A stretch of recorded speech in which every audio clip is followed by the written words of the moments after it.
1939 to 1945 was begun by Nazi Germany and involved 61 countries, which were more than 80% of the world population.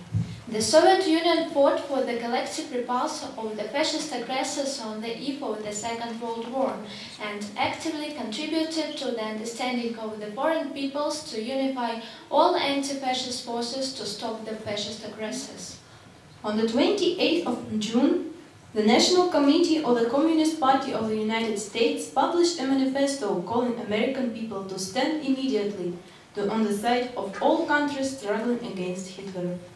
On the 12th of July 1941, the Mutual Assistance Agreement between British and Soviets was signed in Moscow on joint actions against Germany and its allies. It was the beginning of the anti-Hitler coalition, the core of which became the USSR, Great Britain and the USA. On the 2nd of August 1941, the military economic agreement between the United States and Soviet Union was signed, under which the USSR got military supplies from America. And so, the anti-Nazi coalition turned into a real force. According to the American official data, the USSR gained huge support. By September 1945, from the USA to the USSR, there were sent planes, tanks, anti-aircraft guns, machine guns, and even food. All in all, the military supplies of the USA during the war amounted to 4% of the military production of the USSR. There were about 10 routes for delivery of the Lend-Lease supplies. Many of them passed through areas of intensive military operations, which required from those who secured the delivery a lot of courage and heroism. Some of the supplies, about 1 million tons, unfortunately were destroyed by the enemy during the transportation. Also in the USA, Russian War Relief Fund was established. During the war, it gathered and sent to the USSR the goods amounted to more than $1.5 billion.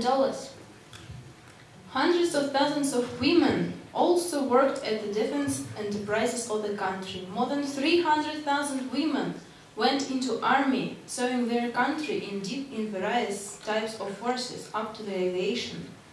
Ordinary Americans helped in the war as well, by limiting the consumption of gasoline and growing vegetables and fruits on their land plots. At the meetings of the representatives of the United States, the USSR and Great Britain held during the war, not only their actions at the fields of warfare were being coordinated, but they also discussed various versions of the world's development after the end of the war. As a result, shortly before the end of the Second World War, at Yalta Conference the Allies approved a plan for occupation of Germany which implied putting Berlin under the control of the USSR. It's very important to take into account the fact that during the retreat, the German troops destroyed practically everything.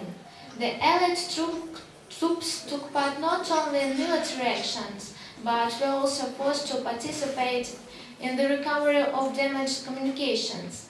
Significant efforts were drawn to restore the ports which were used for the delivery of Allied troops, weapons and food.